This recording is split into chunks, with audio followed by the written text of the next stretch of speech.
start, but now we just have a bit of bullseye on our chest. So we got to do a great job every week because, now people are seeing that we're running the ball. So, we're up against one of the best run defenses in college football in the last 2 decades this week. So, we're going to have to bring our A game.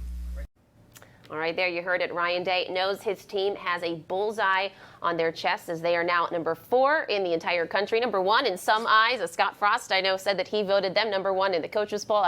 Welcome into Game Time, Ohio. I'm MaryLee Melendez alongside Steve Helwagen. But 5-0, a great start to the season. You can't get better. Upcoming game against Michigan State. But this kind of attention can sometimes make or break a team. Yeah, no question about it, MaryLee. You think about the challenges Ohio State's faced year in and year out. And just within the Big Ten, 4 losses in the last 5 years. So they have set this standard so high, and they've got everybody coming after them. And the next one up is Michigan State on Saturday night at Ohio Stadium. They're calling it a blackout game. The team's going to be wearing black jerseys. Want everybody in the stands to wear black.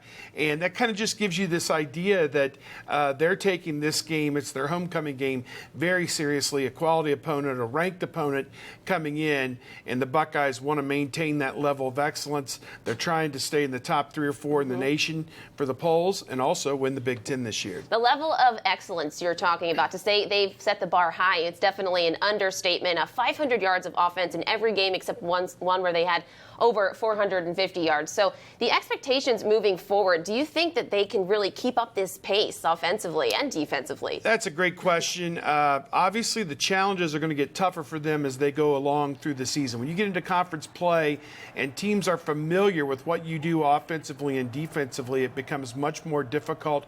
Also, these teams have personnel and talent that are at a higher level. You look at Michigan State's defense that's coming up. They can match Ohio State almost man for man with Ohio State's defense for one of the better ones in the conference. So you think about it, the challenges only get better as you go along, and that's what Ohio State's got to answer to as they go forward. Well, so clearly these two teams, Ohio State and Michigan State, have not played each other yet this season, but there is a common opponent so far. A team they've both played is Indiana. We saw Ohio State roll past them 51-10, while the Spartans squeaked past them last week. 40-31 was that final score. How much can you learn from those games? Well, matchups are so different when you think about offense and defense and different things like that, how teams match up with one another. I'd say if you had a little bit more of a sample size than just one common opponent, you might take something out of it. But Michigan State struggled at home to put Indiana away, needed a field goal to break a tie with 5 seconds left, then got kind of a fluky touchdown on a lateral play at the end, so the final margin is 9 points. Ohio State just absolutely smothered Indiana in Bloomington, 51-10, never gave them a chance in that game. So I think if you just look on the basis of that, you say Ohio State's clearly the better team. Both teams have played 4 other games in addition to that.